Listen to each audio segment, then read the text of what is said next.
Nick! Hey! Nick, you're here. You're on the show. First time. We're in my garage again doing the show for the first time, and it's been like 6 or like maybe 8 months now. I don't even remember. We like permanently moved to Tim's. Yeah.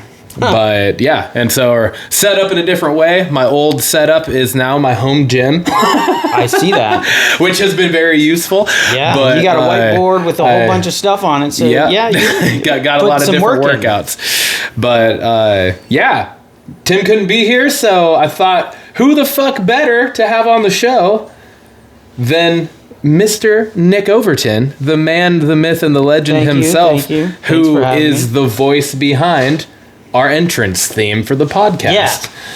Which that was really fun to do. We were super stoked that you were even down to do it. Oh man, I've always wanted to like do something with like my music or whatever. Yeah. Because I'm dabble in the audio recordings and this and that. Yeah. And when I heard that you were telling me, or when you told me that you were starting a podcast, and I was like, hey man, I can do your intro. Yeah, and that was the thing was we hadn't even thought about that, and you said that, and I was like, oh shit, dude. I was like, Tim, we might have a hookup here for an intro song. Yeah. And I mean, it turned out it was like pretty much exactly what we were wanting, you know. No, it was great. that was that cinematic WWE kind of entrance that we were hoping for. Sure. So, you gave me some source material. Yeah. And then I was like, oh, okay. And so I just kind of did whatever, and I just kind of pulled it out and just kind of figured, this seems to fit. And you guys were thrilled with it. And after a few, a day of tinkering and this and that, and bam. After we were able to get away from Tim only hearing the devil from South Park on the very first that one. That was funny. That was because he was like, dude, it's awesome, but I can't not hear the devil from South Park. And then when I heard it back, I was like, fuck me. Yeah, you're right. Like, yeah, it sounds just like the devil from South Park. I started dying laughing when I was like, oh, of course, I can't do that. Oh, that's awesome. So yeah, man. I mean, I figure it was a little bit better than like my regular voice, which doesn't sound very epic at all. That one would have been hard for me, I think, because I would have just every time I'd be like, "That's Nick." I know, it's just Nick talking. And I'll listen, and me knowing that I'm gonna listen to it every now and then, I don't want to hear my own voice. Yeah, right. Yeah. But like, I still every now and then I'll like be scrolling through like some of the stuff that I made and come across a clip, and I'll be like, I was pretty proud of that. It was fun. Felt like a radio DJ. Yeah. Well, we thank you, and we are. I'm happy to finally get you on the show. Yeah, no, this is great. Yeah. Appreciate it, man. Speaking of which, welcome to the show.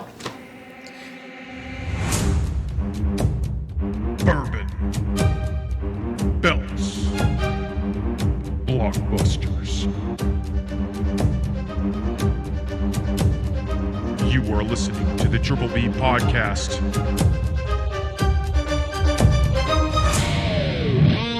Let's fucking go.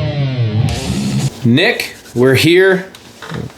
This week we typically do a bourbon cash-in, but with a guest on, we like to revisit some older bourbons or a old bourbon. This is the first time any of the guests. We are actually doing a full multi-revisit. So I'm calling it the Bourbon Bounce Back. Triple B. That's good. Yeah, but what we're going to do here is we have 3 bourbons, of which we have had on the show previously. We have our Heaven Hill Bottled and Bond. We have our Baker's 7-year aged bourbon. And then we have our Common Law Kentucky Straight Bourbon. I'm going to pour a little nipper of each one for you. Yeah. You're going to taste them each, and you're going to pick which one we're then going to sip on for the rest of the show. All right. Let's go closest one to me. We're going to go with the Common Law first. Just get you a little nipper there. I don't want to... Not trying to get you too boozed up. I'm not a whiskey guy. I'm not a bourbon guy. Yep, this is the thing. This is why all around, out until the final segment of the show, that's why I'm most excited to have you on. Like I said, I'm not... Hey! That'll put some hair on your chest. Yeah. And these are warm, right? Not warm. I mean, it's not like warm. I mean, but it's probably a little cooler than room temp. You would typically have this with ice. When we're drinking on the show, whatever one you pick, we will do it on ice. Yeah. Okay. Yeah. We both Tim and I are, unless you're a whiskey neat kind of fellow, you can have it how you like, but that's typically not we both usually do a whiskey it. Neat kind of fellow. Huh? Not usually. No. Yeah. Here is our Baker's 7-year. Give you a little taste of that one. Doesn't smell as, potent. That one. Okay. That's like because I've had like Scotch. Oh, yeah. That's very close to Scotch. Like, okay. The like smokiness almost of it. Yeah, almost. Yeah. Okay, I see what you're saying. Yeah. I should have given you a palate cleanser in between. I kind of spaced on that. I apologize. Oh, it's all right. That one's like, it's definitely different. I can taste the difference. Just chew on a cigarette in between each one. It'll help. I mean, I kind of want to light up a smoke. Well, we're in my garage, so I'm going to ask you not to do that. No, I will. No, I won't. I know. I know you wouldn't. This is our Heaven Hill. There is. Now, this is a 7-year. The right? Heaven Hill is also a 7-year, yes. Are they all 7-year? These two are both 7-year. Let me see if it says this one. That one didn't. You know what? I'm gonna. This one, it says single season distilled, aged at least 4 years on the common law. 4 years. And I'm gonna be honest, off the top of my head, I don't remember what we rated each of these. There haven't been very many that we have rated like under a 7. There have been a few. Don't get me wrong. There have been a few. Now you gotta think. Definitely different. On ice. On ice. Chilled. Which one do you think? Which one are you going with? I mean, that last one's not bad, and I can definitely see drinking that on ice. Same thing with this one. Mm-hmm. The first one is a little little smoky. Yeah. If that's what it is. There's one. It's like right in your face. It's not so much on the back end. Yeah. Like these are a little bit more. There was one that I almost pulled out. It's the Bib and Tucker double charred that I have here. But I don't think there's enough even for one of us to have a full drink. Which is surprising to me because it was when we first tried that one, we both were like, whoa, shit. Like it was so that smoky, woody, smoky flavor. We were just like, oh my God, it was so intense. And it was like double charred. So it's like, you expect that, but it was like even more so than we were expecting. We were just like, fuck, smacked you right in the face, like fully enveloped your mouth. Felt like I was just chewing, like I was chewing on one of those logs up hunting. That might've been more pleasant. Who knows? All right. Which one are you going with? So let's go with this one. You want to go with the Heaven Hill? Yeah. All right. Not Hell bad. Yeah. No worries. Alrighty. We're going with the Heaven Hill. We got our ice in our glasses. Give you a finger. That'll do. No, you're not a big whiskey guy. We'll let it sit there. We'll let it chill for a minute. Chill. Maybe it might be a little more. No. And if you end up liking it on the ice and you want a little more, I'll let you know. Yeah, you let me know. I'll pour it for you. Yeah. But yeah, that was part of the reason why I wanted you on the show. Outside of just the fact that you are a part of what helped us create our show with the theme song, is really.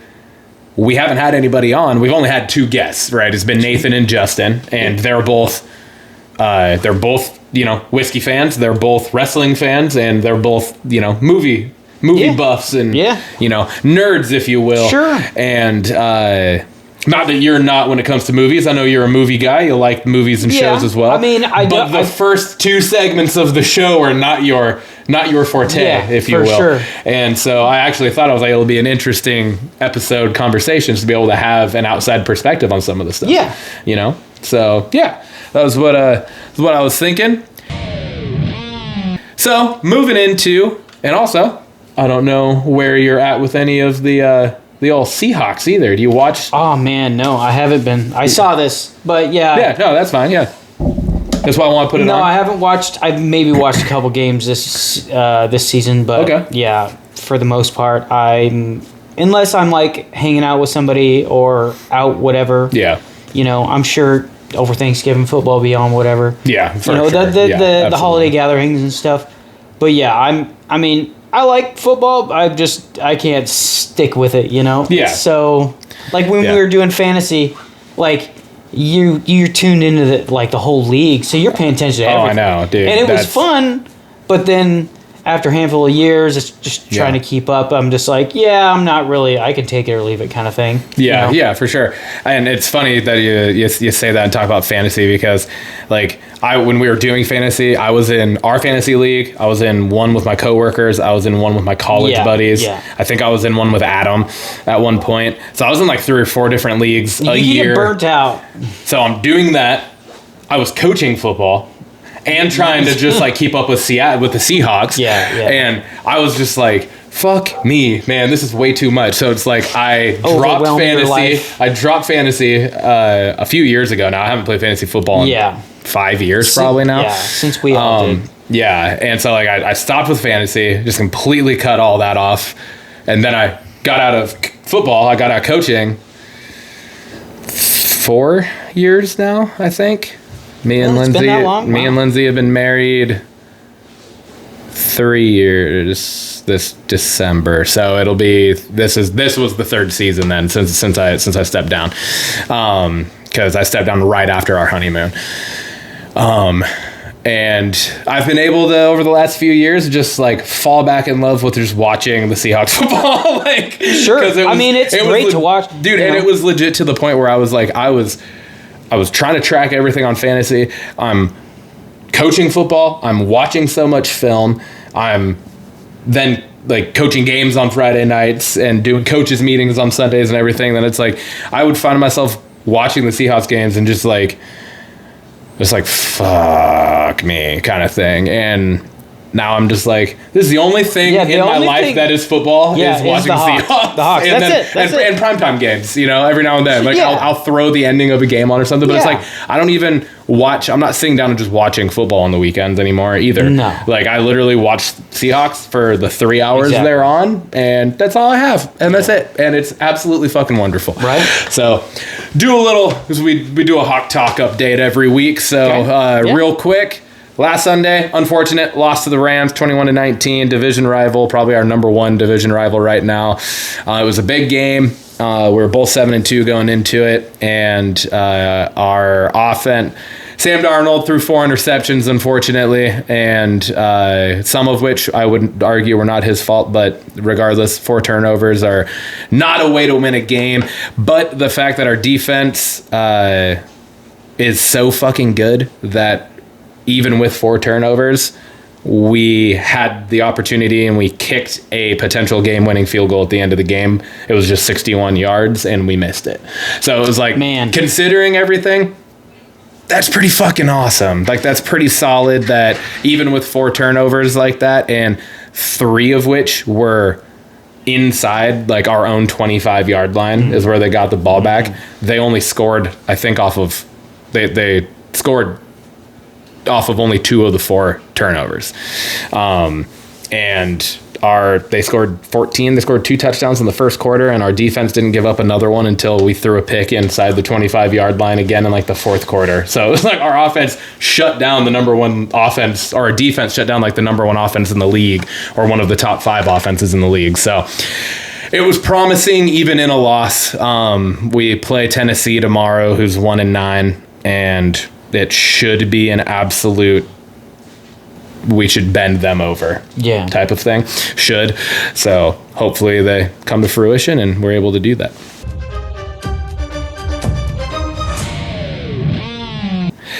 That's going to bring us on over to our belts segment, which is our wrestling segment of the show, Nick. And it's funny because the way you and Tim, you're like, belts! And I know. I was like, I'm not going to make you do that. Oh, it's funny, though. It is funny. It really is. So the way we're gonna do this real quick is it's gonna be obviously a different format. Sure. I know you were able to watch Raw. Yeah, I watched Raw this morning. Yep. And I know SmackDown is kind of unfortunate because Raw's on Netflix, which is awesome. The fact that they did that was huge. SmackDown's still a USA network. But anyway, so pardon me.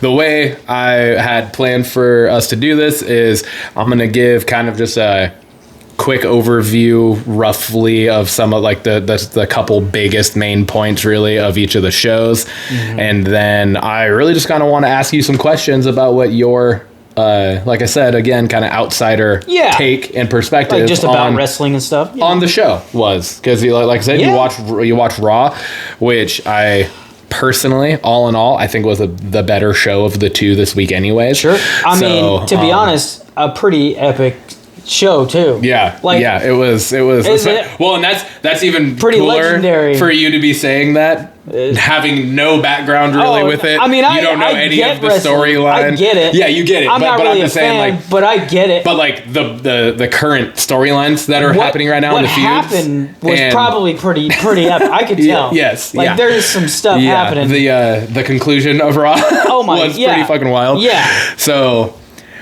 yeah, it was wild. Let's just jump right into that. So a couple of the bigger things that happened on Raw was we had, God damn it, I do this every fucking time. Why am I Maxine? We had Maxine knock off Becky Lynch for the Intercontinental Championship with the help of a returning AJ Lee who offered up a distraction, which was absolutely fantastic because I'm sure you don't know this, but AJ Lee was in the company 10 or 12 years ago. And she's the wife of CM Punk. Okay. And so she left the company shortly after he did. I think she left in like 2014 or 2015, and he left in 13 or 14, whichever way. And she returned just a couple months ago for the first time in a feud against Becky Lynch and her husband Seth Rollins with CM Punk. That was like a couples feud. Sure. And it was awesome. Like, we were all fucking stoked because it was the first time in 10 years or whatever that we've seen AJ Lee. And she was one from that era in the mid 2010s that wrestling wasn't really all that good. Yeah. But she was like one of the bright spots of it, and she like left and retired like hella early, young and everything, and everyone was like, fuck.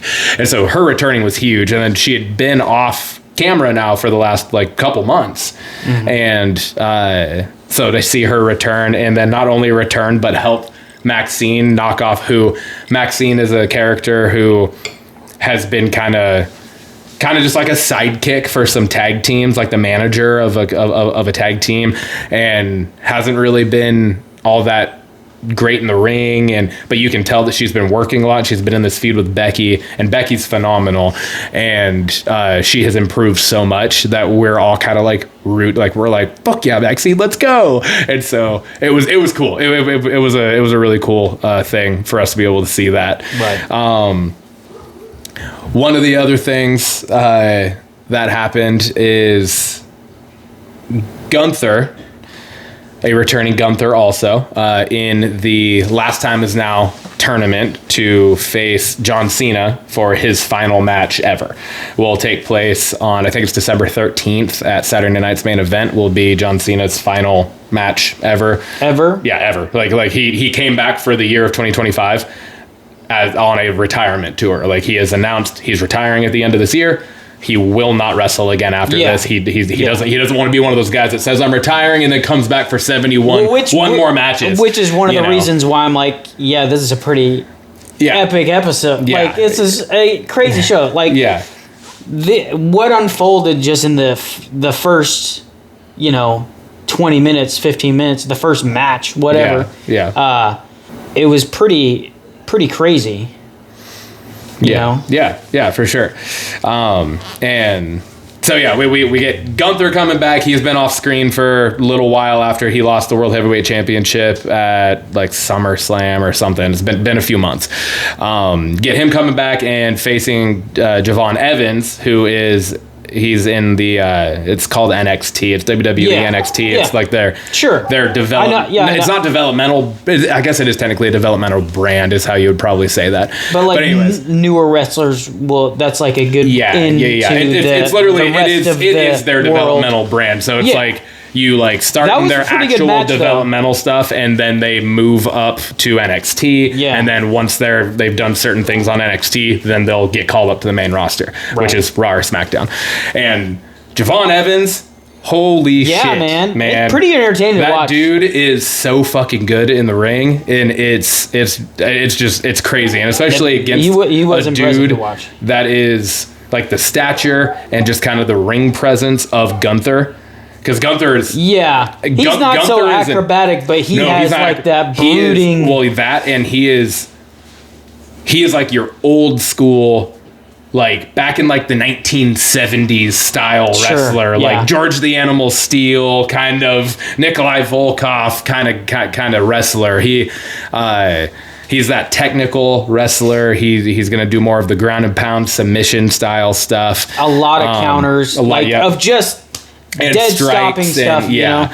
And so it was really cool to see Javon Evans be able to, like, because there's certain moments or times in moments like that where it's like a younger guy has this opportunity to really show out, and you'll be able to tell like during the match that they're like in their own head about it, and it like they end up the spot gets too big for him, kind of. Yeah. This was not the case. Javon Evans fucking put on a show, dude. Yeah, it was pretty good. You could tell how they were working, and it was it was they were having a Javon Evans did amazing.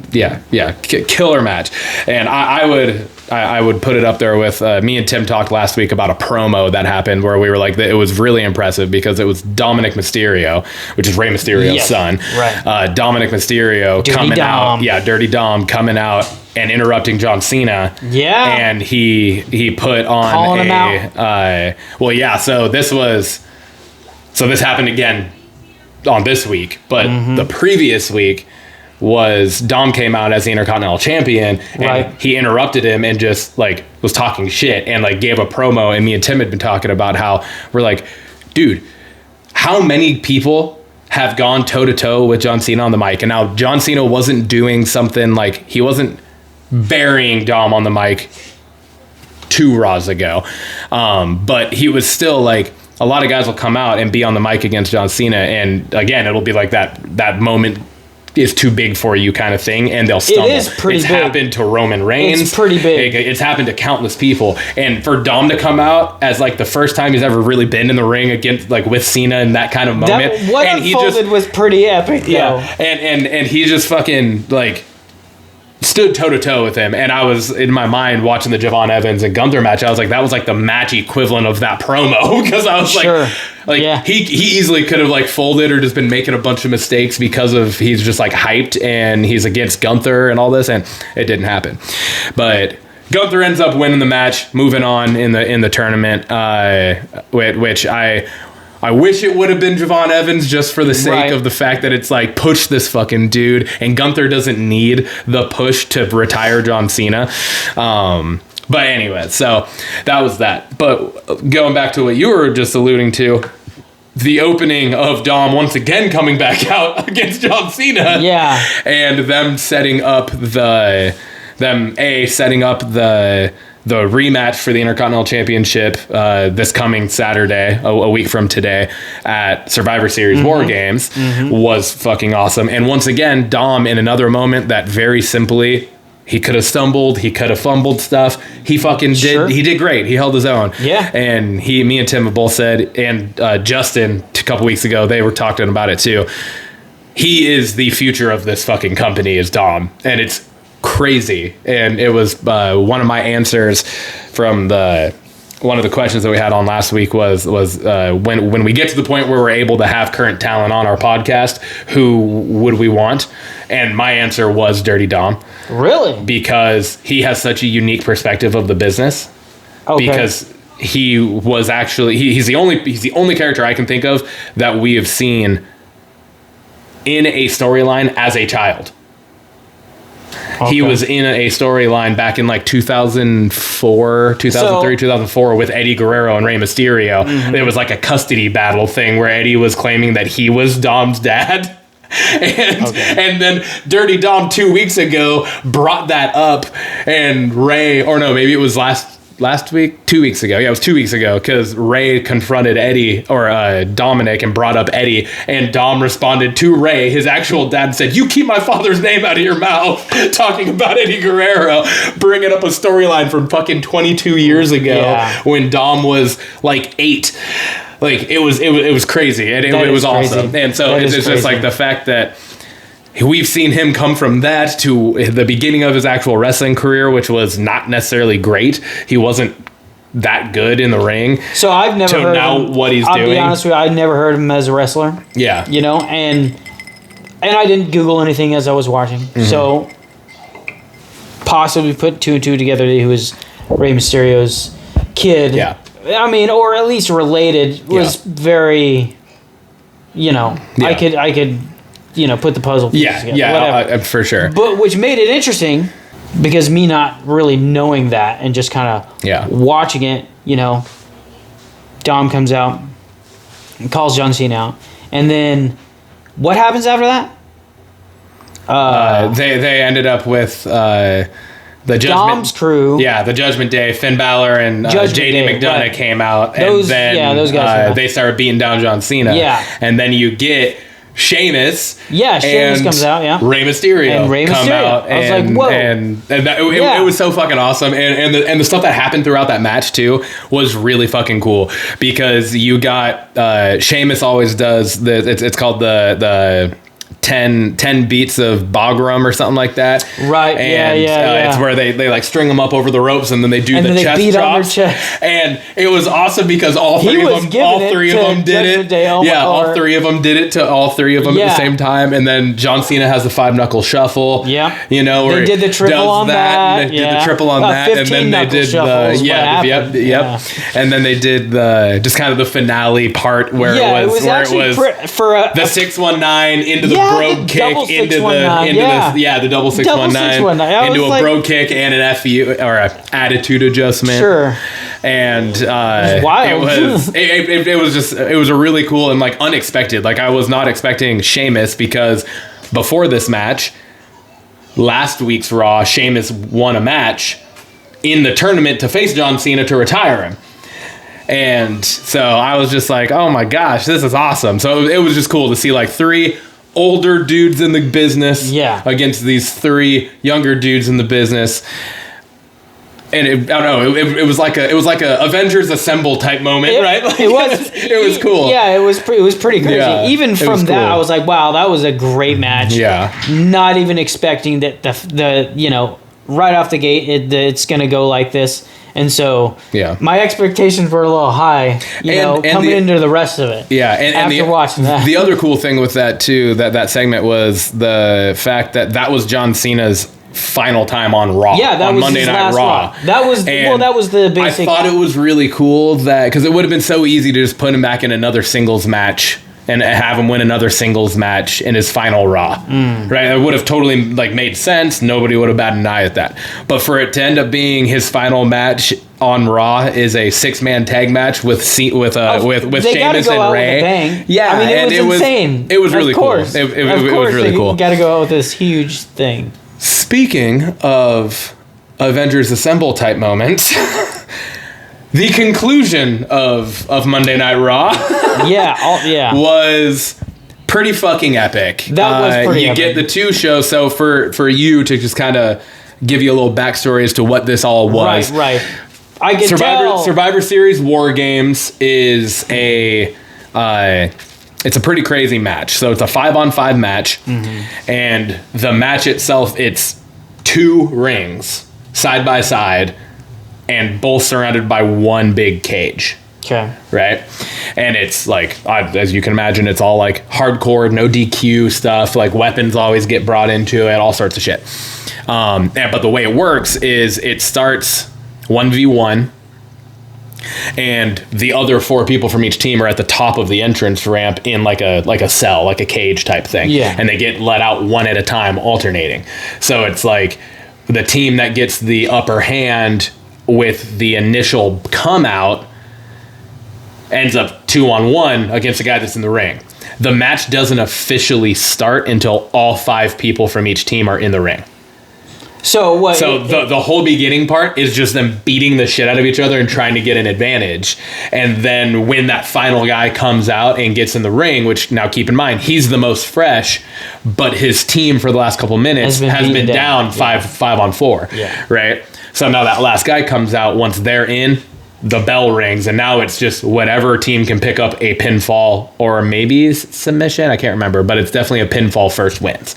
And it's just one pinfall. Just one. And so you got 10 dudes in this fucking giant situation. That's a lot to try to keep track of, to be honest. Yeah, like, and so, and what was really cool was me and Tim went to Survivor Series War Games last year because it was in Vancouver. So we drove up. We literally did the episode here that morning, like early. We did. He was here at like 6. We did the episode, and then we drove to Vancouver, and and we did like the pre-show and post-show record in the hotel room, and it was fucking sick. And we were there live for the show. It was awesome. That's cool. But anyway, so that's what this is, and this whole like last couple weeks has essentially just been like building the teams. Sure. And so going into last night, it was 4 and 4. We knew the 4 of each one, right? On the one side, you have the Visions crew, which is Braun Breaker. It was Paul Heyman's the mind behind it all, right? But then you have Braun Breaker, Bronson Reed, Logan Paul has joined them, and then last week's SmackDown, we got at the end of the show, we got Drew McIntyre coming out and joining their group. On the other side, on the face side, so that's the heel. On the face side, the good guys, if you will, we had CM Punk, Cody Rhodes, Jimmy, and Jey Uso. World Heavyweight Champion and CM Punk, WWE Champion and Cody Rhodes, and arguably, anyone could argue this, the greatest tag team of all time. They're definitely one of the greatest tag teams of all time, for sure. And so that's what we had going into it. We end up with a little face-off. They start brawling. Shit's happening. CM Punk gets the upper hand, and the Beast Incarnate's music hits, and out comes Brock fucking Lesnar. Which is funny because last week, one of the questions that I had was for Tim. I said, who the fuck's going to be the 5th member of these teams? Right? Like, the face side was an easy option. It was an easy pick. I don't know that I'm necessarily... The way it all played out, I'm good with, but I'm also like, I feel like we could have gone somewhere else with it. But I was like, on the heel side, I'm not sure. And I was like, could it be Brock? Because a couple weeks ago, Brock pulled Heyman aside and said, we need to talk. Mm-hmm. And we never saw anything else from that. So lo and behold, out comes Brock Lesnar. He starts beating some motherfucking asses, and then...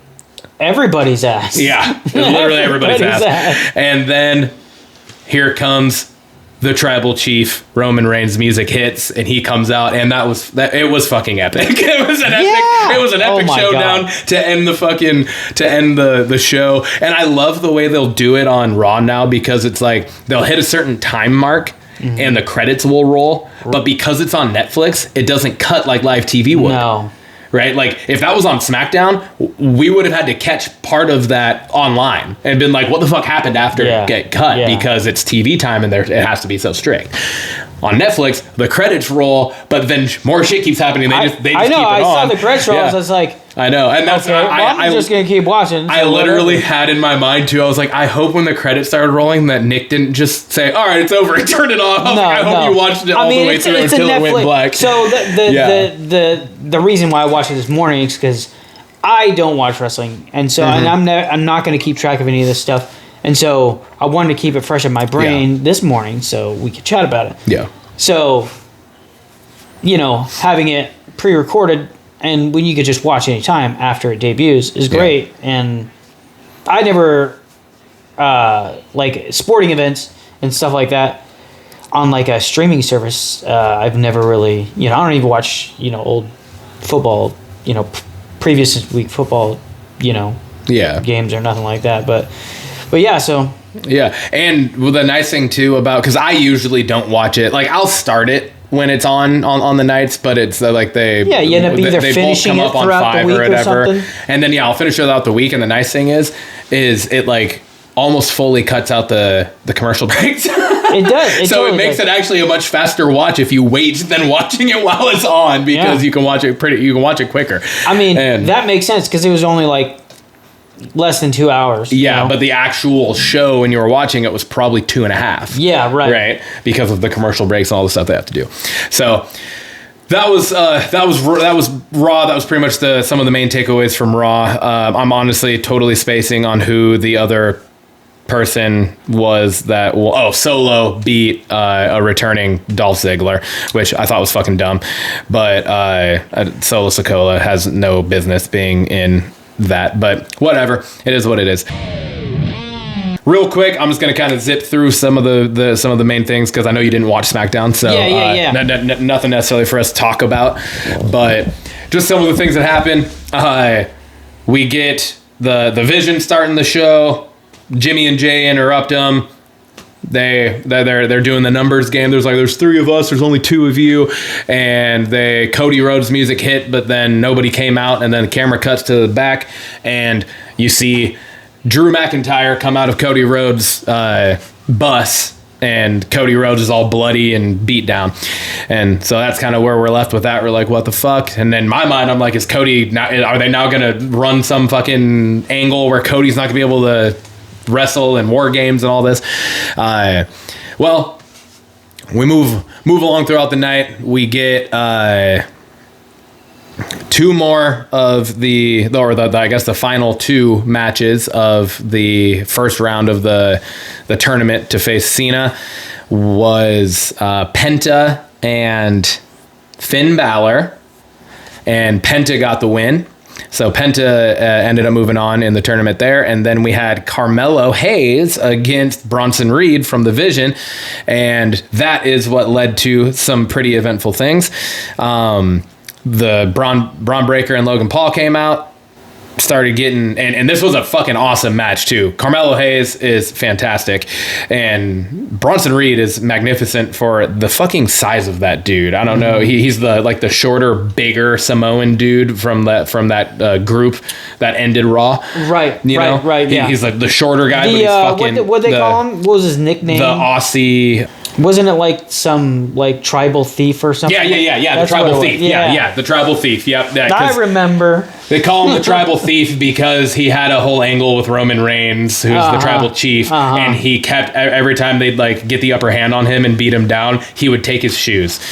Oh. He would literally take his shoes, and he started tying the shoes together and wearing them around his neck because the tribal chief would have an ulafala, which is like this flower lei, essentially. Sure. And they started calling it the shulafala. And he was the tribal thief. And yeah, so that's Bronson Reed. That's funny. I mean, he's a big fucking dude, but the way that guy can fucking move in the ring is absolutely amazing. So for him against Carmelo Hayes, if you have seen Carmelo Hayes, he's like what in 20 years ago would have been dubbed a cruiserweight. Like it was like a small, high flyer type, really fast type moving guy. It was a really good match.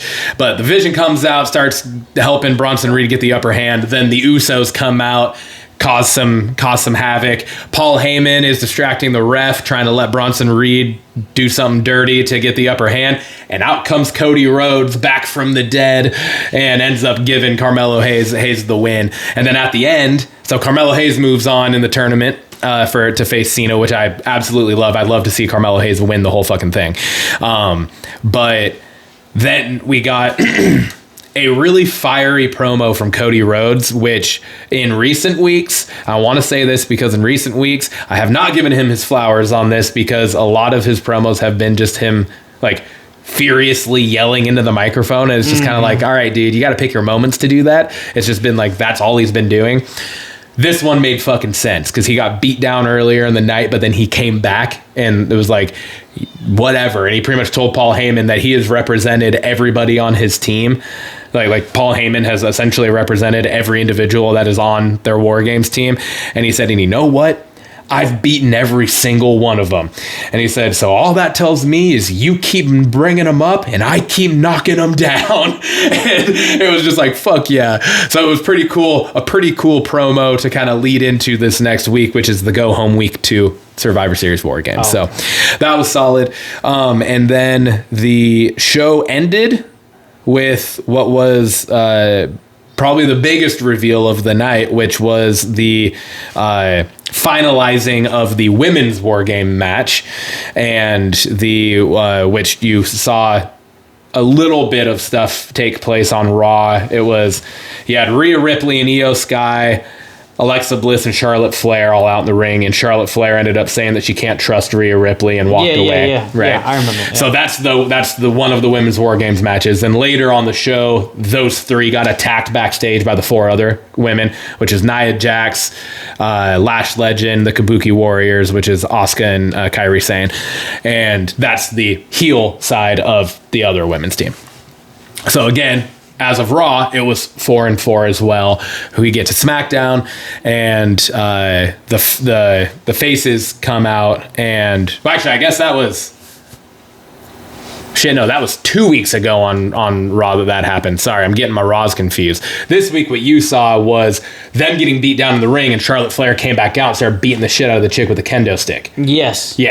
Okay, that's what you saw. That's what I saw. So Charlotte Flair rekindled things and was able to let bygones be bygones, and they decided that they can all work together. Okay, so that brought us to SmackDown with the 4-4. The faces, Rhea Ripley, Charlotte Flair, Alexa Bliss, and Io Sky came out and were introducing their 5th member. And their 5th member is AJ Lee. And who also you saw backstage on Raw, Rhea come up to AJ and say, we should chat, and put her arm around her and walked away. Rhea has the black hair with the face mask on because she got her nose fucked up a few weeks ago. Oh, really? Yeah. And so that happened, and I was like, oh, I fucking hope they put AJ into this fucking match. Lo and behold, they did, but then the other group attacked them, and as AJ was running down to try to help with the save, Becky comes out of nowhere and jumps AJ Lee, finalizing the heel team with Becky joining them. So that's where SmackDown ended, with the bad guys standing tall for the Women's War Games match. My questions of the week this week for the belt segment, Nick, are really just some questions just to get your perspective, but being someone that did you watch any wrestling like growing up at all, like way back in the day at all? No? Okay. Not so this is like literally you understand the product, you get how it works, all those things, like you're not oblivious. Before I never did. So like, going over to your guys' house growing up, you were always like playing wrestling video games, and you and Nathan were both watching wrestling. I knew you guys were both into wrestling. Yeah. Jason, not so much. Mm-mm. Me, I never watched it, but my parents, like, I want to say they didn't let me watch it as a kid. Maybe. Yeah. I don't really remember. But it was just never on. Very possible. Yeah. Yeah. It's kind of like, yeah. But I remember it was popular at school, like, middle school, whatever, 6th grade. Yeah. All the kids that we grew up with watched it, and they always talked about it, this and that. So it kind of piqued my interest at one point, and I watched like a couple times on, because we had satellite growing up, so we had a million channels and stuff. So yeah, I caught something. I don't know if it was a Raw or a SmackDown, or it wasn't a pay-per-view, obviously, because my parents didn't watch it. But it wasn't until like the first girl I dated, she was into wrestling. Oh, okay. Which is strange to think about. She watched Raw, like, because her, previous ex watched it, and she was a big John Cena fan. So this was maybe 2007.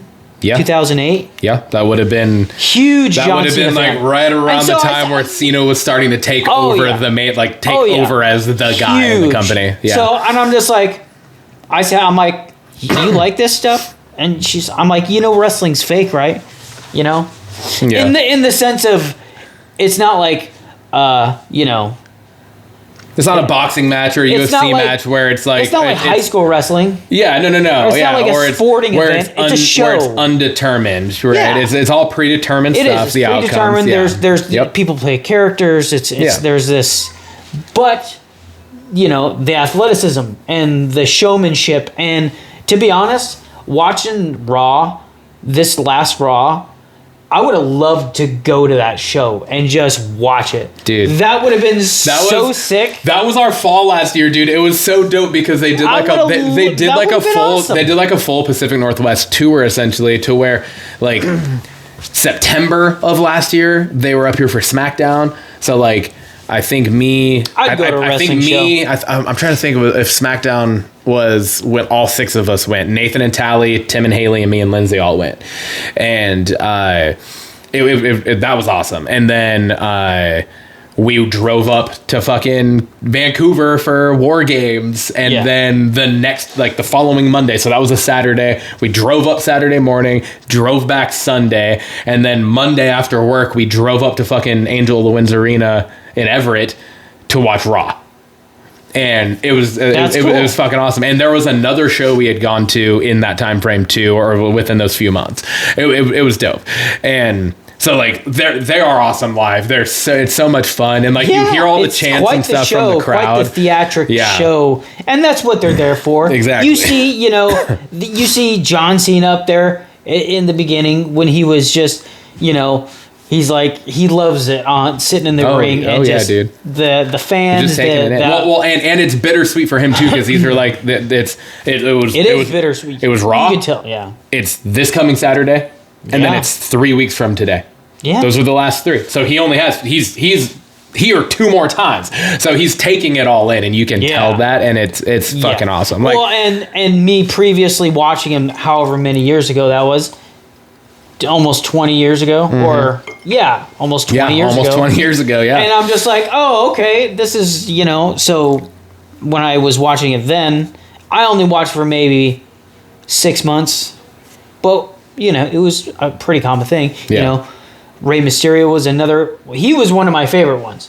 And also seeing him in this on Raw, Monday? I'm just like, what are the odds I know, of dude. Yeah. me coming on the show and this week's Raw, I'm like, holy crap. So that's why I was just like, I could tell it was something. This is a, historic episode almost. Really. I mean, like legit, it was Cena's final Raw. So it was definitely, like, I would say it was historic, and it was in Madison Square Garden too. So of all places too, this is one of the biggest wrestling venues ever, right? Like, it's always been like Madison Square Garden is where they host some of the biggest fucking things. So that all being said, I just wanted to throw some of these questions out and just get your take on them. The first one I got here is, well, I guess we just kind of covered that, was what's your history with wrestling. Sure. So next one is, what was your initial gut reaction to the entire production? The crowd, the lights, the music, the cameras.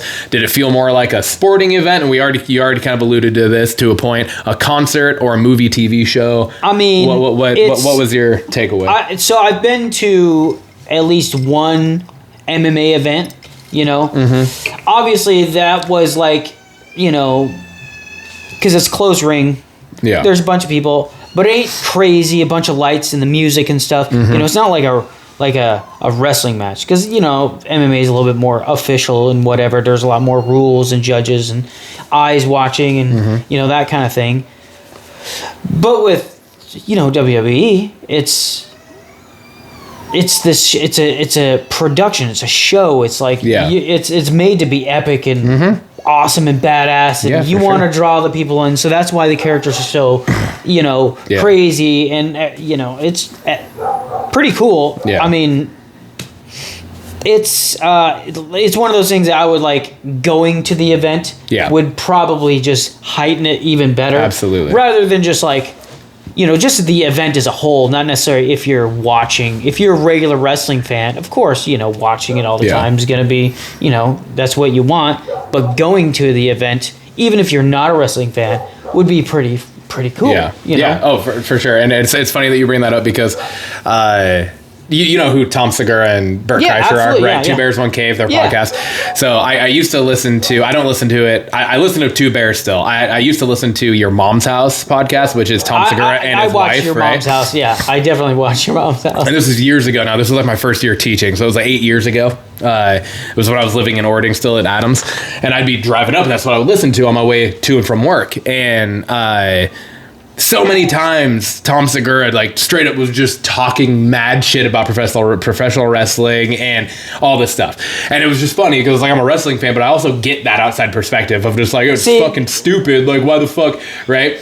But the funny thing is, I can respect you being a fan, but I'm the same way. I'm like, this is dumb. I don't care about any of this. Yeah, but what's funny? I get why people are into it. Yeah, you know, and it's also because it's like. But when people are like, oh, it's fucking fake. Yeah, no shit, it's fucking fake. It's a like, show. They're not actually hitting each other in the face with steel chairs. Well, I mean, they used to actually hit each other in the fucking head with steel chairs. They don't do that anymore. They hit each other in the back and shit. But anyway, so with the Tom Segura thing was, over the last, like, 2 years now, Bert has actually gone to some of the shows and he's actually gotten involved at the shows. Like he fucking chokeslammed somebody in the ring. Schultz not was too long ago. Andrew Schultz was on. He was on. Was it SmackDown or something? I saw like it was Raw last week. Yeah, because that was with fucking Scatabo from the Giants. The running back that's injured now. Like, of course, Schultz is involved with this. Bert then on Two Bears was talking to Tom about it. And was saying like, dude, no, you got to get like fucking like you need to bring your boys to one of these shows. It would be. And so Bert and awesome. there was a show that was like filmed during COVID, and I don't think they're doing it anymore. But it's called the Go Big Show, and it was like Snoop Dogg, Cody Rhodes, and some girl, I don't remember who the gal was. They were like the judges for it. It was like a talent show thing, and Bert Kreischer was the fucking host of it. Oh wow! And so like Bert got to know Cody pretty well. Cody Rhodes. Yeah. And so they had Cody on the show on Two Bears as a guest. Yeah. And so then they were talking to him about it. And then Bert got Tom to go to one of the shows. And then they've talked about it since. And Tom's like, all right, I kind of fucking get it. You know, he's like, I kind of get it. And then like 3 weeks ago, guess who the fucking guest bear on, because Bert wasn't on the show. It was Tom. Okay. Guess who the guest bear was? The fucking Undertaker. Oh, wow. That's crazy. I was like, what the fuck? And then they're talking about how, like, when Tom was building his house in Texas, that the guy that he was, that's where Undertaker lives, yeah. And so the guy that he was talking to about, like Tom's home gym also fucking built Taker's home gym, and like was just like, oh yeah, he's like, what you're talking about is exactly what I did here. Let me hit the guy up and see if you can go look at it so that you can make sure it's what you want. Yeah. And he's like, oh, okay, cool. And then he goes, yeah. So Mark said we're good to go, and he's like, Mark, who is Mark? And he goes, oh, it's the Undertaker. And he goes, you want to fucking lead with that? He's like, going to the fucking Undertaker's house. Like, what the fuck? Not even as a wrestling fan. It's just like you get the fucking persona of who that is, right? Any of them. So it's just funny that like that's kind of what you brought up, because that's like it is. It's going to the shows and like being able to just take it for what it is, as it is. It's entertainment. It is sports wrestling. It is sports entertainment. It is world. The WWE stands for World Wrestling Entertainment. Yeah. Right. They're not trying to do something that they're not. They're literally doing exactly what they're doing. They're literally all actors and actresses. That's literally their job. It's a some are better than others. Yes, for sure. But it's essentially like a sporting soap opera. Yeah, is really kind of how you look at it. You also got to think like there's the whole world of it is kind of crazy, in the sense of how storylines and characters are developed, and being able to like, because it seems so almost not loose because it is predetermined. I mean, I'm sure there's all these well thought out storylines and stuff, but there's a lot of people just kind of wing it a little, and let give creative freedom to some things that they do, obviously, because they got to stand in those boots and be that character. So, and it is an interesting thing when you think about it, a wrestler. Speaking of characters, Who was the single most captivating person from Raw for you? Watching the show. Like, who was the one that you were just like, fuck, or like was one that like really like drew your attention the absolute most? And then I would ask to go a step farther to elaborate. What was it? Was it their look? Was it their in-ring ability? Was it their mic skills? Like, was it just a promo that you saw that you were like, oh fuck yeah? Or was it like the actual in-ring work of them? Who do you think that was for you? If you can remember names. If not, you can describe something and I could probably help you out. Let's see. Well, the first match you brought up with Cena, Sheamus, and Ray. No. That one. Oh, was it Javon Evans? Javon Evans. That was pretty. I mean, I'm kind of glad you brought it first because I was like, that was a solid match. Dude, it was. And it I was like, so dude, this guy's good. It like, was so good. He was super acrobatic. Oh my god! And definitely like, dude, that's his entire thing. Like that's oh pretty. My god. Yeah, it's pretty good. He's so, and I don't watch NXT. That's the thing. Like I'll catch certain things of it. I don't have fucking time. Tim watches all of the fucking wrestling that's in the world. He's a nerd. It's impressive, right? But I just don't have the fucking time. I'll watch certain things. I'll catch matches here and there on stuff, and I'll go back and watch certain things. And I've seen some of the shit that Javon Evans does, but that was the first time I watched a full match of his, and it was first time I ever saw him too. This motherfucker needs to be on the main roster next week. Like he should fucking be called up next week because he is that fucking good and he is ready for it. Obviously, seeing the older characters, seeing Rey Mysterio was awesome. Seeing for sure. Lesnar come out. Yeah. That was like, whoa. They're throwing some names around here. Dude. Like even ones that I mean, obviously, I know who they are, but I mean, not necessarily their history and stuff. But I know, I was like, there's got to be something brewing here to have these guys out here. Yeah. So, besides the big names and stuff, he was probably my favorite to watch. Yeah. That was probably one of my favorite matches. Hell yeah. And lastly here, because we have actually kind of inadvertently hit a bunch of these other things I had. So just finally, the crowd. The crowd is it's. I definitely was kind of watching the crowd. Truly, it's one of the only things that you will watch on TV where the crowd fully impacts the show. Oh yeah. And so what I wanted to ask is just how did the crowd impact the viewing experience for you, being somebody that doesn't watch wrestling and isn't used to that? It's to be honest, I don't think it impacts it. At least the viewing experience. I mean, yeah, they are part of it, Well, because like for instance, being somebody that you went into Raw literally blind this week, right? Like you didn't know anything, any of the storylines. You don't know who's going to be on. You don't know who's good. I didn't do none. You don't know who's bad. Yeah. Any of that stuff. You don't really know any of that. So no idea. Did the crowd? What was any of it? Did the crowd kind of give any of that away for you, like alluding to? Well, yeah, of course. Who you're like, okay, this person's walks good. Out, like, boo. Yeah. Or like when they go insane when somebody wins a match. It's just like pretty clear. Well, and it's so funny because it's like somebody like Dirty Dom, who we were talking about. Mm-hmm. He's a heel. He's a heel character. He's a bad guy. Right. Yeah. But the crowd kind of mixed. Loves him. It was kind of mixed. Loves him, dude. It's kind of crazy. It's so good. And even because like he's last year. Mysterio's kid, though. No, but that's actually. You would think? That's not the reason. And that's the thing. That would just be my That's the thought thing. process. Exactly. Yeah. Being from the definitely on the outside perspective there. But with Dom, and that's the cool thing with Dom, is when he first started wrestling, like his actual wrestling career, when he like debuted on WWE, he was a tag team with his dad. Oh, really? And he was not over with the fans, like at all. Like it was just kind of like, oh yeah, it's his son. That's why he's here. It was almost more of like a nepotism kind of viewpoint. Well, of course. And because people are going to view part it of that it way. too was because it was like you could tell how green he was. It was like he had so much work to do. And now that he has put this fucking work in and he's really good on the mic and he has broken away from Ray and he's kind of stepped out on his own. Not only has he stepped out on his own though, but his entire persona now is paying homage to the late great Eddie Guerrero. Like everything he does, it's he has like the Latino Heat shirt that he'll wear. It's Dirty Dom. He does all these Eddie tactics, like he'll like get a chair out and he'll hit the chair on the ground when the ref's not looking, and he'll toss it to the other guy, and then he'll lay down in the ring to make the ref like he heard it. He'll turn around and he'll see the other guy holding the chair and him down now, and that's Eddie tactics. That's shit he did. His finishing move is the frog splash, which is paying homage to Eddie. It's just so much stuff, and he's broken out on his own, and he's just been able to completely turn everything around and make his career, and literally to the point where I've seen articles and stuff about people talking backstage, like behind the scenes stuff about like big names right now, like Cody, Rhea Ripley, John Cena, people like that, talking about Dom is literally looked at internally as the future of this company, right? Which is fucking cool. It's so cool.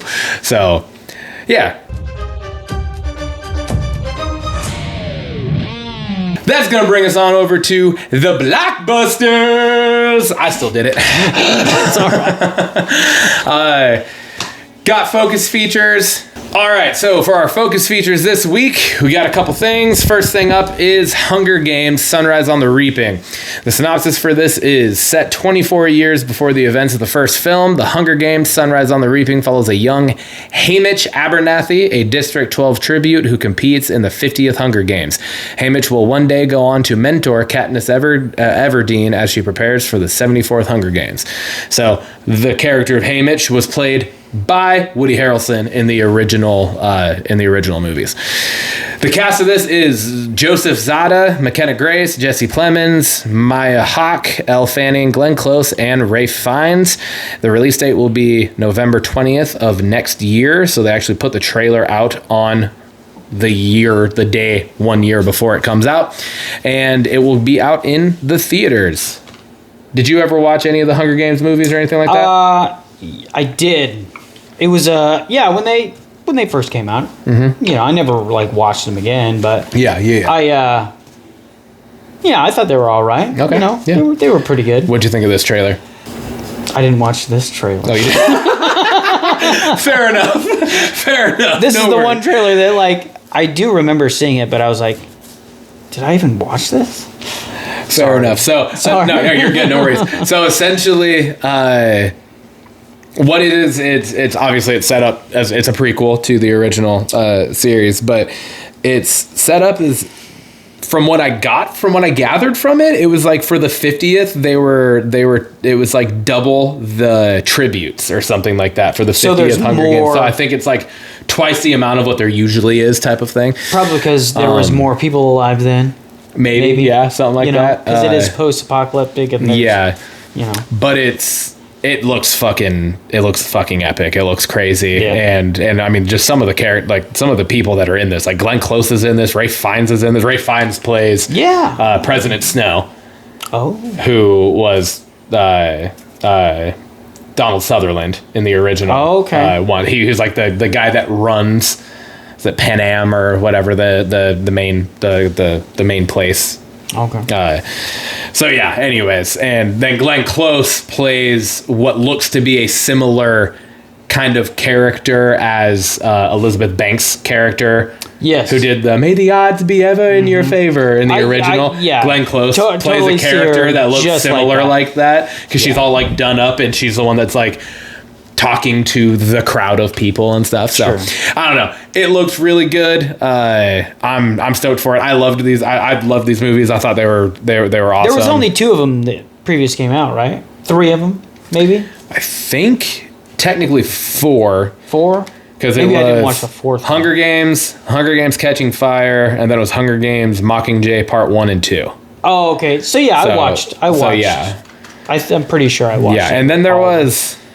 Was there any spin-offs or anything? There was something else that they put out that was in the Hunger Games world, but I didn't watch it, and I could be wrong on that. But anyways, so yeah, that way it looks good. I'm stoked for it. 1 year though, damn, they put the trailer out a ways away. Yeah, but it looks good. I would definitely recommend going checking out the trailer after. You watched this one though, right? I did. Okay. I did. This watch is this the one that I texted you, and I was like, "Yo, if you don't have something, I have one because I just watched this trailer and fuck, it looks fucking good." So this is called Mercy. Mm-hmm. The synopsis for this is: in the near future, a detective stands on trial accused of murdering his wife. He has 90 minutes to prove his innocence to the advanced AI judge that he once championed before it determines his fate. The cast of this is Chris Pratt, Rebecca Ferguson, Annabelle Wallace, and Chris Sullivan. The release date will be January 23rd of this coming year, and it will also be out in theaters. This looked very Minority Report-ish. Like that's the vibe that I got. Was Minority Report was the first thing that came to mind. There. I just liked. I'm not used to seeing. There's really only one other thing that I can really think of that I've seen Chris Pratt in, where he plays a very like serious, emotional kind of person, and it was. No, I'm gonna fucking. Was it an action movie? Yeah, it was more of the Terminal List. I think it was an Amazon Prime show or a limited series. I don't think I watched that. He plays like he has fucking PTSD. God damn. Okay. My words are not coming to me right now. He has like PTSD, has some stuff going on. He gets like, it's actually like, I think to a point, I think he gets like framed for something, which is kind of funny because that's kind of what this seems like it seems too. But he just, watching this and he's like just the back and forth, and Rebecca Ferguson is a fucking awesome actress too. Absolutely. Did you ever have you watched Silo on Apple TV? No, I don't have. No, dude, if you were to give, but I know she was. She's done. She's in Dune. Dude, I love Dune. Dude, the Dune movies are great. The new Dune movies, are amazing. She's in quite a few other things. Was she in Gone Girl? Like, was she the girl in Gone Girl? Like the main chick? Yeah. No, that was who the fuck was that? I never watched the movie. Wasn't Gone Girl. That wasn't her. She's not the girl. She's not like the Gone Girl. Was she in that movie though? I don't remember. I don't know. Without Googling I don't know if she was or not. I don't. Yeah. But Rebecca Ferguson, she's the main actress in Silo on Apple, and me and Tim have talked about that. Probably overkill on this show because it's so fucking good. The show is amazing. Apple TV, dude. If you were to get rid of all apps and only have one streaming app, I honest to God would say fucking get Apple. Yeah. The shit that they put out is so fucking good. Yeah. It's so good. There's the shows that they have, the shows they have on that fucking platform. Like, there hasn't really been anything that they've put out that we've covered on this show that we've watched that has been a miss. Everything is just like, holy fucking shit, this is amazing. So I would definitely recommend it. And she's fantastic. This movie looked really fucking intense. It looks crazy because it's literally like, it looks as though like the trailer starts, he's like waking up and he's like he was like knocked out and then put on trial, right? And then it's just like, this is what happened. You have 90 minutes to prove your innocence or you're getting put to death. Yeah. So it's just like, what the fuck, right? So I thought it was, excellent idea. Like, cool story idea. Well, especially with like the lean into AI. The concept of it was pretty cool. But I feel that like, this is like, you'd watch this on like a Black Mirror episode or something. Oh yeah, maybe. Like I feel that like, I don't know. I don't have high hopes. I think it'll be all right. Yeah. Maybe all right. But I feel that like it's a good idea that's like you would see it on Black Mirror or like, because it doesn't seem very, it almost feels like I don't know. I don't know where my mind's going with it, but it didn't quite strikes, like it didn't really catch. I was like, it is a good idea, but I don't know if I'd watch it. I'm not like excited for it. Fair enough. What I mean? Yeah, fair enough. That's bringing us on over to What's in the News. Again, the segment where we just cover new trailers and stuff that come out, a little just not as in depth. And we got quite a bit of fucking trailers that came out this week that I had to throw on here. So we could go in depth too because I watched all of these. We don't have to go. No, I just mean like not as in depth as like the focus features where we do like the synopsis and the cast and everything and all that stuff. But it's just like we'll just bullshit about the actual trailers themselves. So first one up we have which. Kind of a strange. It's the live action Moana. Moana is a big hit in my household with a 2-year-old daughter. Yeah. And I've heard of it. I like you've heard of it, so you've never watched Moana. No, I've never watched it, but I've heard of it. So it only makes sense. That's not surprising to me. The movies actually like the actual original Moana and Moana 2. They're actually good fucking movies. Mm-hmm. Like a lot of the Disney cartoon movies are really good, solid movies. Moana, in my opinion, is actually, I think, one of the better ones that they've put out in a long time. And the live action one looks, visually stunning. Looks great. So there was a couple interesting things when I was trying to find the trailer. I found a lot of... You were trying to find it. Well, so I was just like, I know I could have just clicked the link. But I was just like on YouTube this morning. Oh, gotcha. Like drinking my coffee. I was like, Nick, you could literally I linked it for a reason. I know. I was being way too lazy to go in my email and scroll I woke up this morning, I was like drinking my coffee. I'm like, and I was just looking at what trailers you had up. And I was like, so I looked up on YouTube and there was a lot of AI trailers. There? Okay.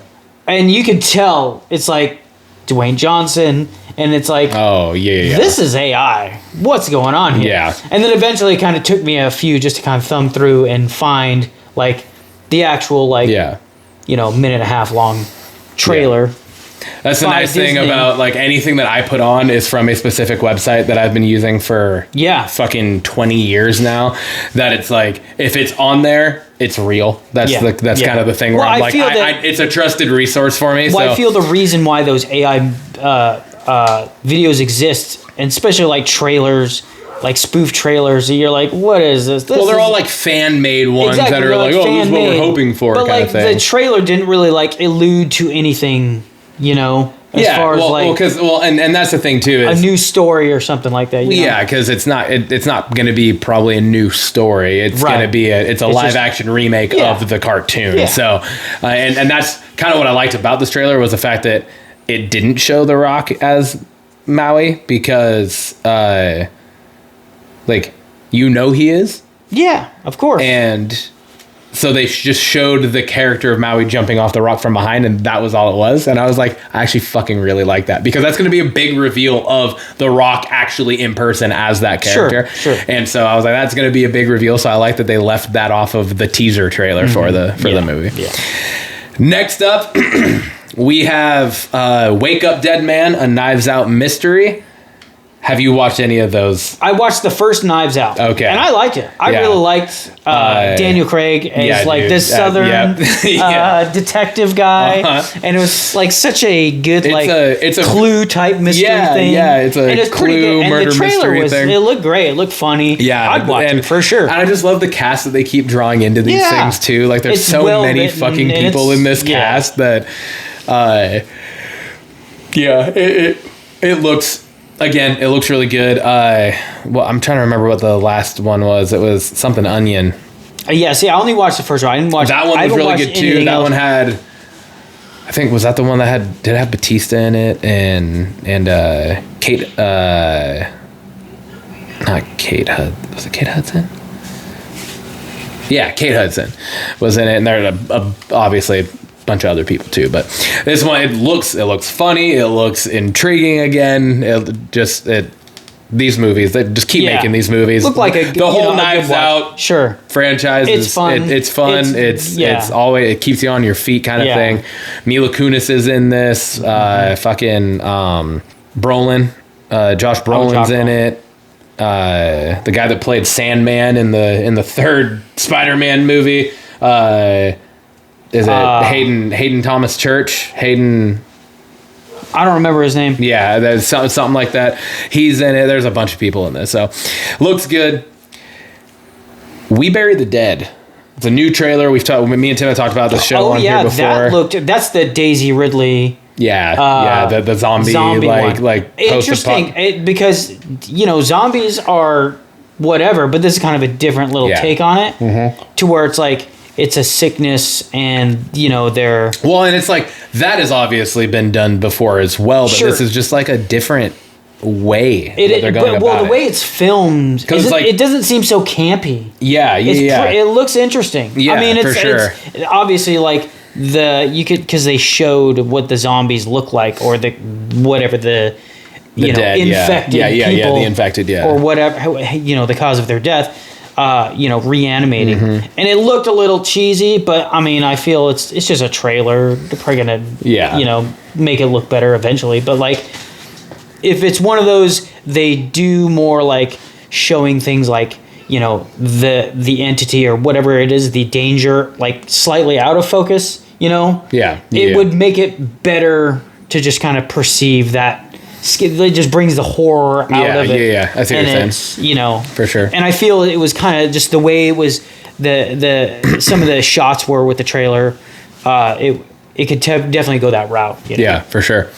What I love about this is that it's like it just seems like no matter how many years go by or how much older we get, zombies are still zombies are all right. They're still a hit though. Like they are. There's always a new take. Yeah, there's always something that can be done. Like we fucking covered one last week that was like it was like an 8-legged freak style of like The Last of Us, where it's like a fungal infection that is infecting people and causing them to and animals and stuff. Yeah. And it was called Cold Storage, and it's got Liam Neeson and Joe Keery in it. Oh that was one that I was going to that I had on the list to watch, but I just never watched. And it looked interesting. I didn't watch the we trailer, talked but I about was because it definitely looks like it could be kind of cheesy, but like purposefully cheesy, like 8-Legged Freaks was. Yeah, you know what I mean. So it was like, it's just I just think it's awesome that like no matter what, we keep getting zombie shit, and I'm always here for zombie stuff. Yeah. Which, speaking of, our next talking point here is also something that seems to never get old either. Night Patrol. I mean. Yeah, we're talking vampires here. Yeah, vampires. I never, it seemed like I think vampires are a little overplayed in my opinion. I'm not the biggest fan. Yeah. Because back in the day, like I don't know, 10 years ago, there was the TV shows and stuff like that. Like the Twilights, and, the Vampire Diaries. Diaries. What was that show on like HBO or whatever? It was a vampire show. It was called like Blood or something. No, I don't know. It was maybe back in like the mid 2000s or something, but it was super popular, and I kind of feel like you go even further back, you go Buffy. Yeah, Buffy the Vampire Slayer. I mean, Blade. Yeah, Blade. Right, fucking Van Helsing. No, not Van Helsing. Underworld. Yeah, Van Helsing. Also Van Helsing. Well, yeah, I guess Van Helsing. That was a little bit more crossover, like but it was more like Lycan and werewolves type stuff. Right. But yeah, still. I feel it's like a long running theme for sure. In Night Patrol, watching this trailer, it actually reminded me of, there was a previous movie came out a few years ago on Netflix with Jamie Foxx, and it was called like Night Shift, and it was literally Jamie Foxx working as like a bounty hunter, killing vampires at night in the middle of LA or whatever. Yeah. I know and this kind of gave me the same vibe, but it was like, this seemed, because at first I didn't know it was vampires. I didn't even know nothing. Yeah, same. I'm thinking I didn't know. Going into it, I had no idea what it was. This is like End of Watch. That's exactly what I was like. They're like this feels. End of I was like, Watch. this feels very End of Watchy, but now it's like End of Watch meets Blade. Yeah, meets Blade. I mean, kind of like to an extent, in a sense, like tonally. Right. The vampire tone of it felt very Blade, like Wesley Snipes, Blade 1, Blade 2, type of tone. Sure. So, but I mean, it's Justin Long returning to his horror fucking. Yeah. I mean, he's great in these movies. He's great in horror. Yeah. He's great in comedy. I'm sure there's gonna be some funny moments in this as well, because it is Justin Long, and I feel like even most of the horror movies he's in, there's still some some element of a line or something. Yeah, for sure. So looks good. The Plague trailer was the last trailer I threw on here, and that seemed interesting. It was interesting for sure. It's definitely a different style of something. Yeah. It's like pre-teen kind of setting, like early teenager. Yeah. And I feel like the trailer for it didn't really give you the idea of what it really was. Yeah, just kind of like... But it really just like... There was definitely the vibe. You can anxiety, angst. Absolutely. Like, and you're just like, what the fuck is this? Like some kid, and he's like... He seems like some kid they're like, new and it's to like some school but it's like they're joking about, oh, he's got the plague. The plague. But then they like show the kid like take his shirt off in like the swim locker room, and he's got like shit all over his back. So you're like, what the fuck is actually going on? But it's like a body horror, adolescent body horror, which is a pretty fucking It's a little, it wild seems a little, take. It is a wild take. So, and it seems like, you know, I know this is one that Tim will watch and he's going to be like, dude, what the fuck? Because he is horror movie. Like, absolutely, he is a horror movie fiend. Right.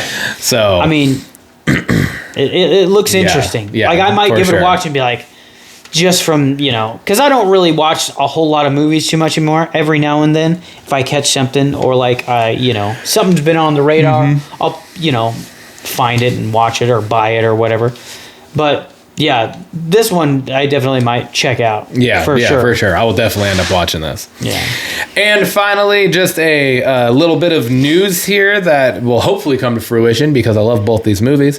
But Imagine Entertainment, which is the studio behind both of these, has teased sequels to both How the Grinch Stole Christmas with the live action one with Jim Carrey from 2000 and Liar Liar, also the Jim Carrey vehicle from 1997.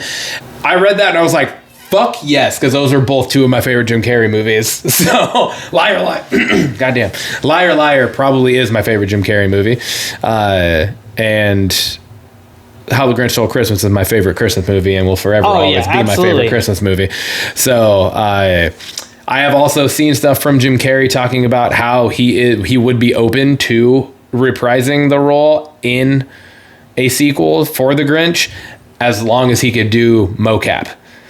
Oh, and not actually, for sure. Because he was like, he had to sit in fucking like 8 hours of makeup. I remember like watching interviews or something, like just the contacts were the worst because they were full like half eyeball and it contacts. would literally be like I remember him like talking about like he would just have to be like fucking smoking in between everything to just fucking stay sane in that costume. Like I couldn't imagine. I mean, like his nose is fucking completely plastered and covered. He did like one thing where he was in the middle of a take and he like bit one of the guys' prosthetic noses off, and it's just like, oh well, now they got to take a break. So he can get away with that. Yeah, and nobody's gonna give him shit. Yeah, you know, because he's like, it's Jim fucking Carrey. It's Jim Carrey. But yeah, but it can't be comfortable in that stuff. And then fucking Liar Liar is such a fucking good and unique story that still, like, to my memory, we haven't had anything really play off of that so much. Yeah, so. It is interesting how like the whole, so like it was almost like there is those like 90s movies that were comedic, that there was always some little magical wish of something, just pushing something, you know, you just like the butterfly effect or whatever, you know, whatever you want to call it, setting something in motion to where some strange stuff happens. Yeah. And, you know, like Liar Liar, I mean, kind of like, what was the one where he was, you know, Bruce Almighty, but that was a little bit more involved with, you know. Yeah, that was that. Like, I can see like where you're pulling the similarities, but they're also correlation, but those are so different. Very that different.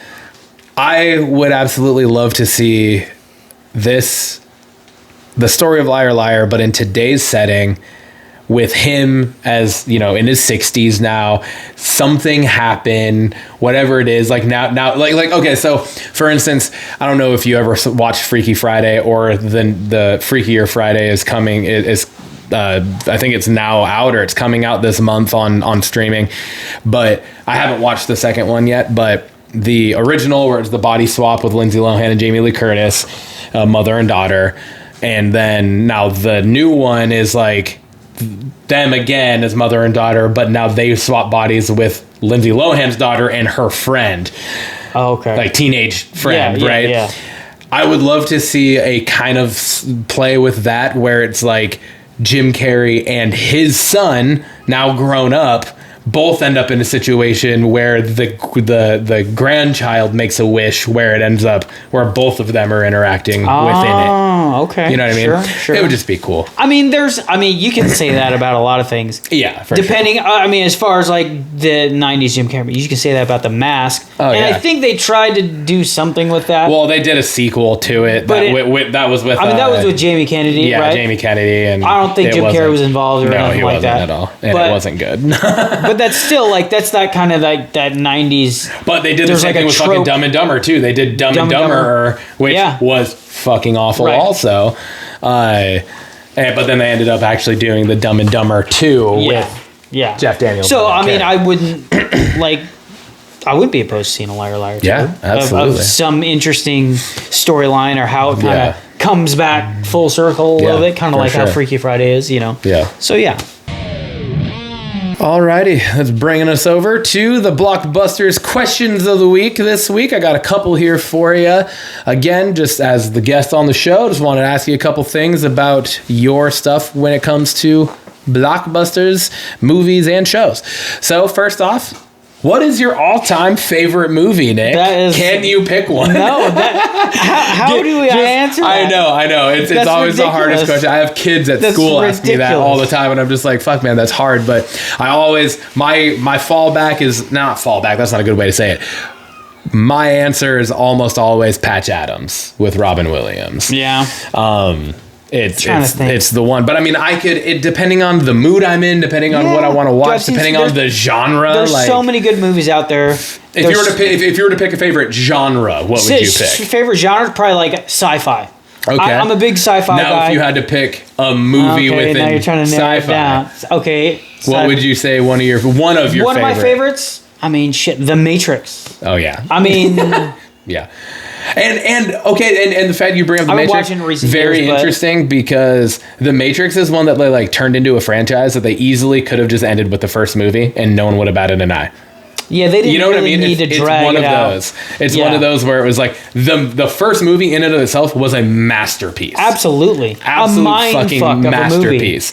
And the way it ended would have been the perfect ending to just be done with it. Yeah. But it was also the perfect ending to set up another one. Right. You know what I mean? But like they could have gone either way. Yeah. And people would argue that they should have left it at the first one. But, I mean, I think the second one was still pretty fucking good. I mean, it was okay. But to be honest, in the grand, when they came out, I mean, I was in high school. Yeah. The Matrix is cool, Yeah, for sure. And then movies coming out where, nowadays you look at some of those movies that came out then, you're like, bam, this is like bad CGI. They're not written very well. The acting really isn't the greatest. You can tell that's like, they're just pumping these out because they can. Some movies hold their own, obviously, either because it's either a concept or like not even how well it was like shot or the production quality, but just if it's a solid movie. So a few months back when Robert Redford died, I decided to watch, in honor of him, Jeremiah Johnson. Yeah. Excellent movie. And it's from like the 60s. And I was like, man, this movie still holds up. Yeah. It was so good. So, just kind of. Yeah, for sure. If the story's good and it's, whatever. Yeah. Next question I have here for you. Talk about streaming. What's your perspective and take on the world of streaming in regards to film? Like, do you think it's better? Do you think it has hindered? Do you think I think it's better for shows rather than film. Yeah. Yeah, and that's why I specifically put about movies specifically, because it's you got to think of the world of theater, right? Of theater. Going to the actual cinemas. And I haven't been to the movie theater in years because of streaming. There you go. I see that it's because when you see movies come out and like promos, whatever, interviews, and the actors and stuff are going around, they're promoting their movie and whatever, and realistically, depending on the studio or whatever, they only get money via like ticket prices and stuff, or like that's how they get paid. Yeah, I think I don't really know as far as like the return. The box office. Yeah. But like when stuff releases to streaming platforms, I feel there's a lot that can just there's a lot going on. Like there's too much influx of movies and stuff. There's a lot of gems that get buried. Yeah, dude. There's a lot of stuff that, but that's okay because you think about it at times when you're like, you're sitting there, you know, and you're like trying to find something. There's nothing to watch. It's just like, no, there's plenty to watch. You're just not in the mood for something. Yeah, and you're maybe just that's the thing is like tired of just. But it's to the point now where it's like we're so oversaturated with content that it makes it harder to choose something now. Absolutely. Right? So I grew up a block away from the movie theater in Roswell. I used to go there so much. And it was like a, you know, every week type thing. Every week or 2 weeks there was 2 movies playing. Me and my sister would go down. It was $6 to get in there. $3 for a big old thing of popcorn and $1.50 for a soda. And I watched so many movies out of that movie theater, and it was like an experience, you know, every time you went. It was great. Nowadays, it's still the same, man. I know it is, but it's still it's more expensive. It is more expensive. But everything is. I'm like, at this point, I want to say the last movie I went and saw in a movie theater, it was probably with you, and it was Star Wars.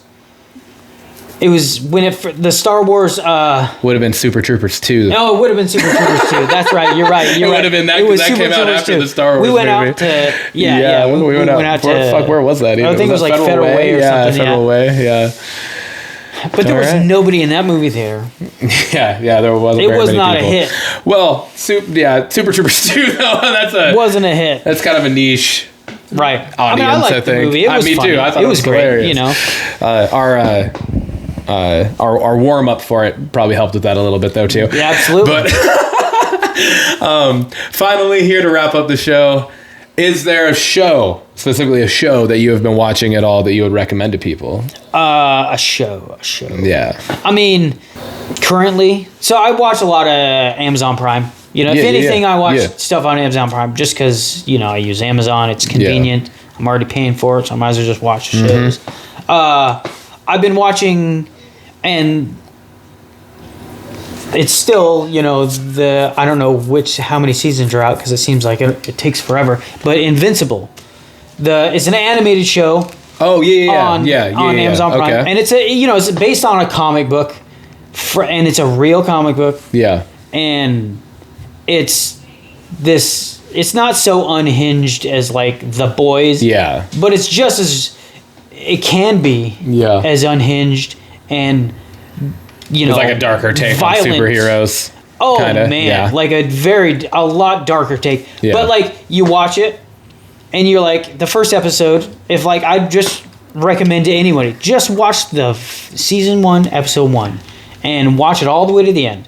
You're gonna be like halfway through, it's like, what is this? Some DC ripoff or whatever? You just gotta take it for what it is and just watch it. Yeah. And then by the end, you're like, what the hell just happened?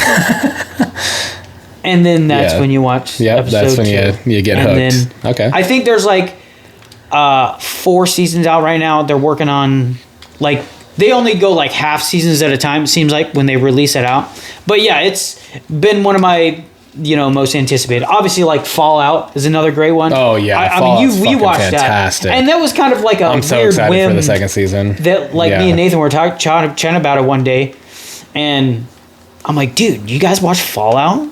And you're like, I'll check it out. Yeah. Having no idea what it is. And I'm just like, dude, this is a banger. It's such a good fucking show. It's so good. I can't wait for the next season. That legit might be the best like video game adaptation into almost a show. 100%. I mean, The Last of Us was pretty good great. Because The Last of Us is 100% a one-to-one spot on with the game. With the video game. Yeah. Because I played the first. I never finished the second because it wasn't the greatest. It was great. Like, it was a good video game as video games are, and I play a lot of video games. Yeah. That's probably why I don't watch too many movies. But for what it was pretty damn good. Yeah. So, Yeah. Awesome.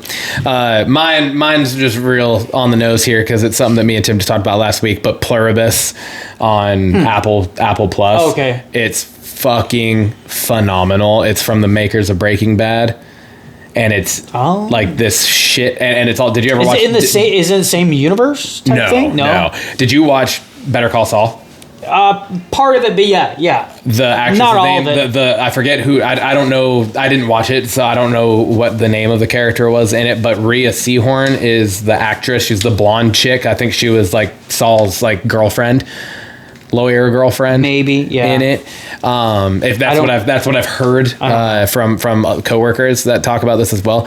But it's fantastic. It's like some form of entity or something happens, they start taking over the world essentially. Oh wow. But it's like it all kind of just happens, and she is left with like there's only like 11 people in the world that didn't get infected by it.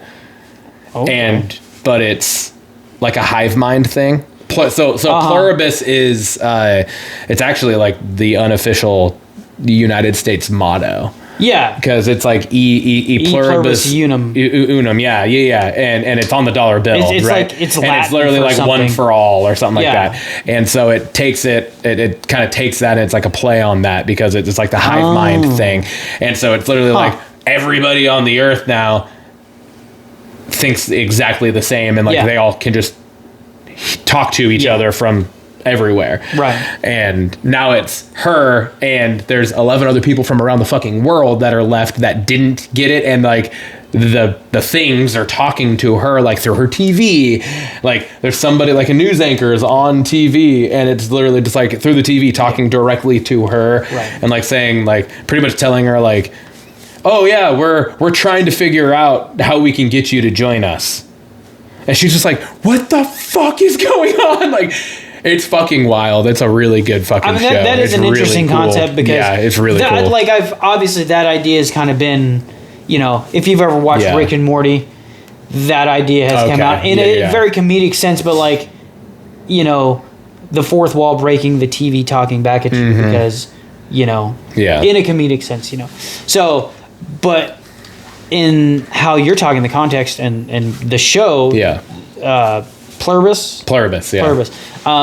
That seems like a crazy idea. You said it's a show? It's a show, yeah. It's a show, interesting. It's a show on Apple Plus. And I think last night, I think it comes out Friday, so last night was either episode 4 or 5 came out. Okay, so it's still pretty new. I've watched the first 3. It's still pretty new then. Yeah, and it's so far, it's fucking phenomenal. So interesting. That is an interesting concept. All right, well, dude, that wraps up episode 77. I appreciate you being on the show thanks for having me. Hell yeah, dude. It was awesome. And I always give it a snap.